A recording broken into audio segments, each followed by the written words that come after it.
Bem, pessoal, para falar um pouco sobre a questão, digamos, jurídica em relação à presidente atualmente afastada da FPF, a Rosilene Gomes, está aqui conosco o Jorge Ramalho, que é o advogado da presidente nesse caso. A gente está aqui não para discutir opinião ou, digamos, vontade própria ou desejos, aspirações, e sim como é que anda essa questão jurídica. Jorge, a gente tem sempre trazido aqui, atualizado as informações que nos chegam e, pelo menos ontem, falamos sobre algum tipo de erro que poderia haver em todo esse processo, esse caminho que você teria conseguido, digamos, ver como uma possibilidade da volta da Rosilene à presidência da federação. Fala um pouco sobre esse assunto, é um prazer tê-lo aqui. Boa noite. Prazer o meu.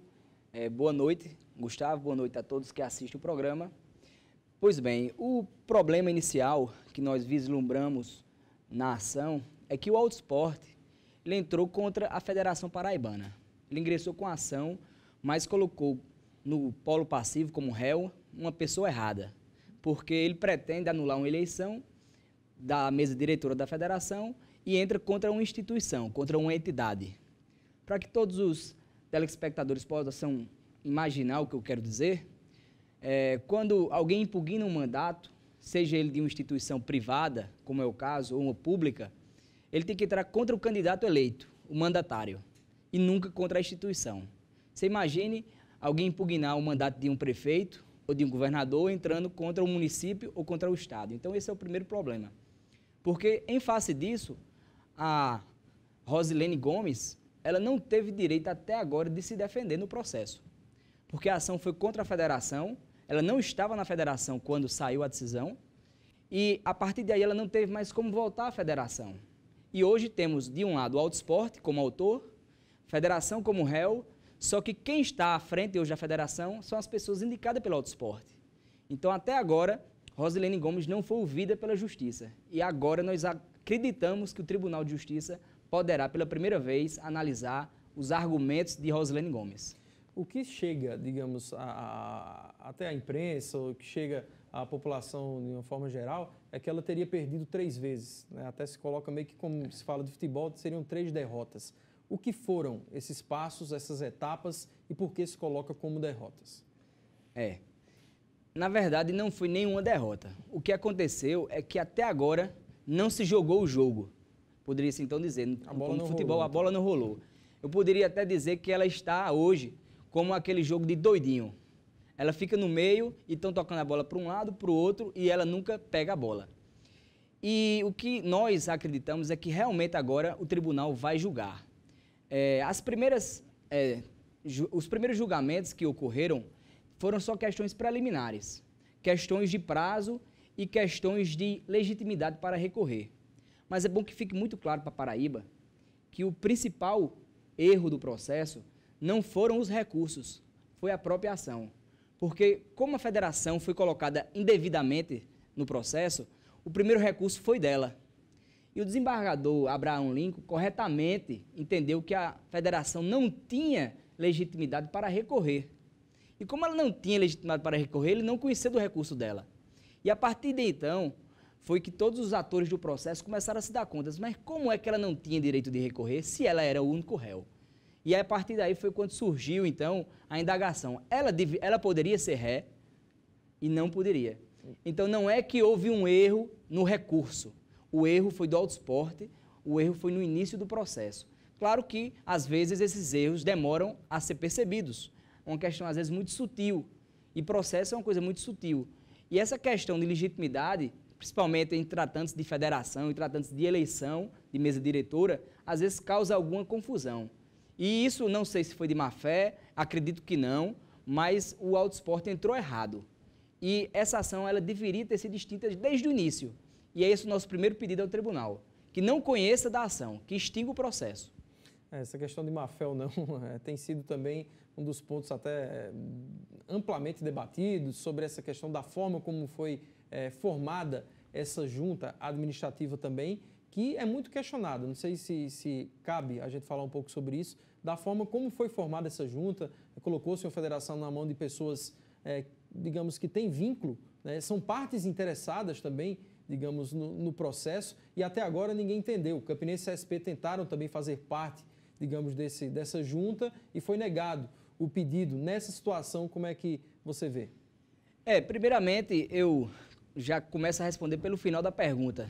Realmente, eu entendo que tanto o CSP, como o Campinense Clube, como o 13 Futebol Clube, que entraram no processo, ou ao menos tentaram entrar, eles têm tanta legitimidade quanto o Auto Esporte. Todas as equipes, digamos, ou entidades filiadas à federação. Todas as entidades. Inclusive, eu acho, aí é uma opinião jurídica como advogado, e até como advogado da causa, não teria tanta imparcialidade, mas eu acho que o Auto Esporte não teria legitimidade para entrar com essa ação.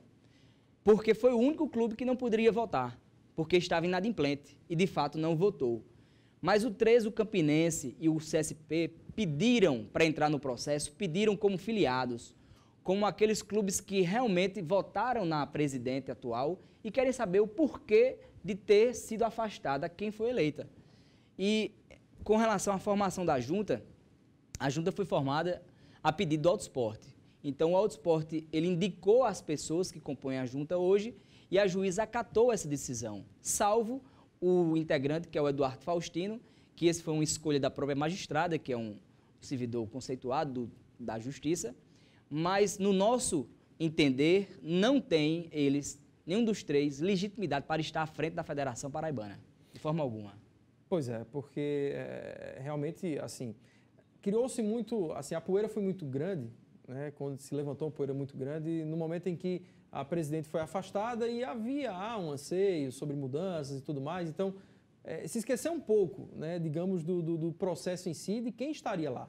E depois que a poeira baixou é que o pessoal viu, espera aí, sai uma presidente e entram representantes praticamente de clubes, né, e nesse momento aí foi quando começou a se cogitar, né, por que os outros times não estão participando desse processo de forma ativa. Né? Porque realmente fica, principalmente para Campina Grande, fica algo estranho e para o sertão do estado também, independente de região ou não. Só para a gente entrar na reta final da nossa entrevista, infelizmente o tempo é curto, porque seriam muitos detalhes a serem discutidos. Qual é o próximo passo? O que se espera agora diante desse processo? Hoje existe um mandado de segurança contra a decisão da juíza e esse mandado de segurança está na mão do desembargador Oswaldo Trigueiro do Vale Filho. E o desembargador ele está apreciando neste final de semana e nós acreditamos que na segunda-feira teremos uma decisão. E oxalá essa decisão seja favorável para que seja restabelecida a legalidade do processo. Jorge, me deram um tempinho a mais, vou fazer mais uma pergunta aqui.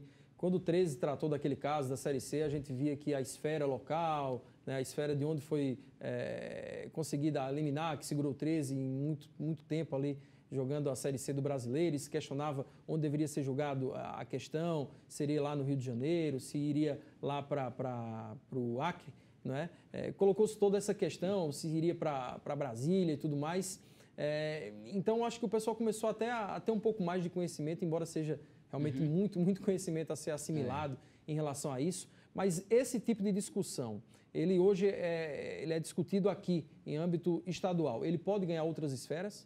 Pode, inclusive, porque não só os recursos que vão advir deste processo, como a própria competência pode ser questionada. Hoje não é objeto de discussão, mas a gente vem acompanhando a CBF, quando ela vem entrando nos processos, ela está conseguindo realmente deslocar essa competência para o Rio de Janeiro. Isso aí é um fato. O 13 conseguiu provar na época que realmente Campina Grande era o foro competente. Porém, eu não posso me antecipar nesse questionamento, é um questionamento processual ainda não existente, mas a gente sabe que a qualquer momento pode vir. Mas eu acredito na justiça, independentemente de qual seja o local, se seja na Paraíba, se seja em Brasília, ou se venha a ser no Rio de Janeiro. Que eu acredito que o judiciário ele é um poder ainda que a sociedade acredita. E o Tribunal da Paraíba é um tribunal muito antigo, muito sério, de uma história centenária. Eu não acredito que vai ficar a dever nada à sociedade. Pois é, o que todo mundo espera também. Muito obrigado, então, Jorge. Boa sorte aí no seu trabalho e vamos ver o que vai dar, né? Porque realmente é de interesse não só de Auto Esporte, de Botafogo, Federação, ela, digamos, abraça as ligas, também amadoras e tudo mais. Então, realmente é um mundo, né, que está sendo colocado em discussão nesse processo, se a Rosilene volta ou não à presidência da federação e também em momento, digamos, futuro, já começa-se a falar também sobre eleições, né, mas pelo menos para hoje, não é o caso aqui de discussão. Lembrando, repetindo, essa é uma entrevista meramente, digamos, factual, se atendo, né, às questões jurídicas e não opinativa sobre o que eu acho, se a federação está bem representada ou não com a junta ou com a Rosilene Gomes. Eu acho que quem acompanha o nosso programa já sabe muito bem qual é a nossa política e a minha opinião. Pessoal, terminamos o programa de hoje. Muito obrigado. Mais uma semana ao seu lado. Na sua tela, sempre os nossos contatos. Temos aí o Twitter para você nos seguir. Temos também o Facebook, né? São as formas que você tem para contactar aqui a nossa produção. Twitter, temos o Facebook, temos o nosso telefone, o 2101-8203 e também o esportes@tvtararé.com.br.